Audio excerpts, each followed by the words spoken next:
When it comes to a beginner's wig kit, there are lots of things that you need, but there are those most important things that you must have in your wig kit, and that's what we're going to talk about in this video.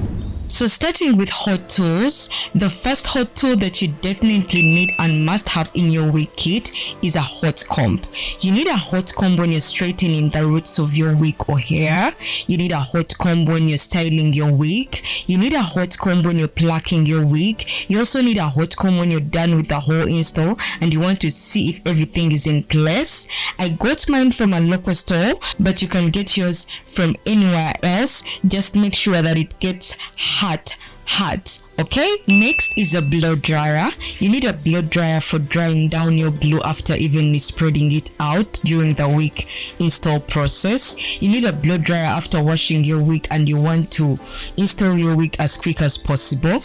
You use a blow dryer to dry it. You need a blow dryer when you're drying out your edges after laying them down. This just quickens up every process that I've mentioned, so you definitely need it. You can use any blow dryer that you have or can get. Next is a flat iron or a curling iron. Depending on what type of wig you have, you need to get one of these or both of them. If you have a straight wig or you love to wear your wig straight, you definitely need a flat iron. But if you have a body wave wig and you want to create some curls in it, you definitely need a curling iron. But if you can learn how to curl your wigs using a flat iron, then you do not need this. You do not need a curling iron. These are the ones that I have, but make sure the ones you get can go at least 230 degrees Celsius. This is optional but still a must to some of you who love to do baby hair. You have to get one of these, either a mini pencil flat iron or a mini curling iron. This makes doing your baby hair so much easier. Once you've curled the hair, it is very easy to shape it into your liking. So if you're a person who loves to do your baby hairs, you need to get one of these, but make sure the one you get heats up very well. So now we are moving on to the wig install essentials. The first thing that you definitely need is a wig cap. This is used to keep your natural hair tucked away, providing a smooth base where your wig is gonna lay at. It also serves as a protective layer between your hair and the wig. This also protects your edges. So whether I'm installing a frontal or a closure, I always have on a wig cap to protect my hair. I love using these pinholes as my wig caps just because they are more transparent compared to the regular wig caps. They are more steady. You get a lot from just one pantyhose. And talking about prices, these are very much affordable. But if you have colored hair, I would definitely suggest you use a regular thick wig cap, because if you use these, the color that you're having in your hair will definitely show even after the wig install. You can get this at your local beauty store. Next is a lace tint. I use this foundation as my lace tint. You need this for two reasons. One is to apply it onto your wig cap to match your skin tone, and also to apply it onto the lace of your wig. If you want this natural seamless install, you definitely need a lace tint, but you can use any foundation of your choice. It doesn't have to be this. Make sure it is a bit matte, not oily. You get what I'm saying? If you want a long-lasting install. Next is scissors and razor blades. You can use one of these depending on which one you're comfortable with, to cut your baby hairs, to cut off any extra wig cap that you do not need, to cut off any extra wig lace that you do not need. I would suggest you get both of these because scissors are good at cutting off extra wig cap that you do not need. They are good at cutting your baby hair, and then these razor blades right here are good at cutting off your lace. They give it this natural seamless look compared to when you use scissors, so you definitely need both of them. You can find this at your local beauty store, so what are you waiting for? Go get this, okay? Next is lace adhesive. In this category, there are three options. The first option is lace glue. I use this glass band glue to lay down my lace and also lay down my wig caps if I want my install to last for a while. So if you're a person who loves a strong hold, then you will definitely love this glue. So the second option is lace sprays. I use this Glad to Be Free spray as my lace spray. So if you do not want something strong, just something quick and simple for like a day, then this is your best friend. I also use this to hold down my wig cups. The third option is less gels. The ones that I use are these ones from Got to Be Glue, especially the black bottle. You can use this for quick and simple install, also known as glueless method. So if you do not like less press or less glue, this will be a good alternative. You can easily find one of these, especially the black one is the one that I would recommend you to buy from your local beauty store. Next is a melting spray. The one that I use is this Fantasia Spray Tease. What this does is to melt your lace and make it seamless, undetectable. And when I tell you I swear by this product, I really do. And if you're a returning subscriber, you know this by now because I use this on every install that I do. So you must have this product, okay? Okay, next is melting band stroke elastic band. I use this elastic band as my melting band, and this makes sure that your lace is flat and stuck to your forehead. So baby, your lace ain't going nowhere if you use this, okay? Next is for the queens that love doing baby hairs. You need an edge brush with a brush and a comb to style and shape your edges. You also need this when you're pushing back your natural edges while doing the cap method. The other product you'll need is an edge gel, and I use this Got to Be gels, but the black bottle is more better. So basically I use both the hair mousse and the gel to style my edges, and whenever I use this both, baby, my edges come out nice. If you only use the gel, the baby hair will be too sticky and it won't be manageable, and if you only use the mousse, the hair will be too flimsy and it won't hold. So get both of these, okay? Next is a skin protector.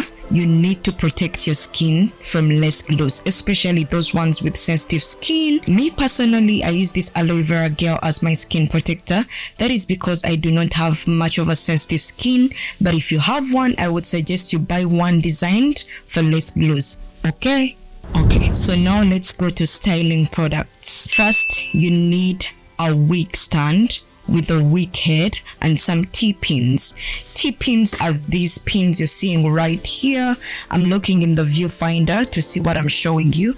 These T-pins right here to hold down your wig onto the head.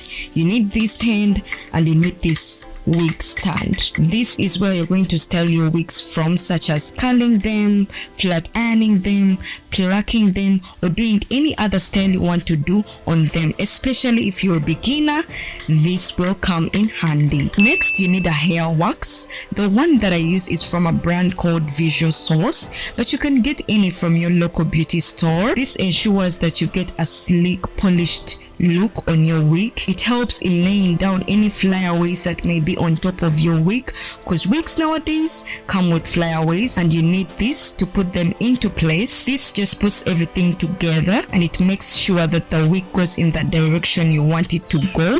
So that's why you need this, okay? Next is heat protector.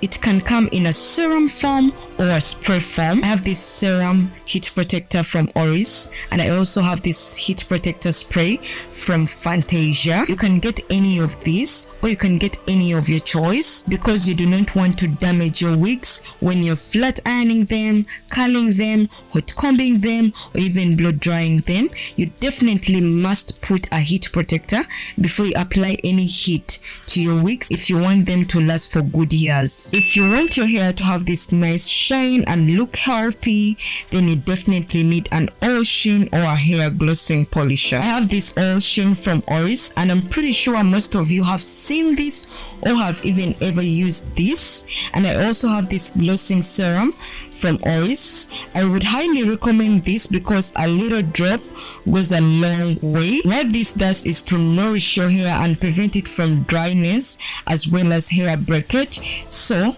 you must get one of these from your local beauty store.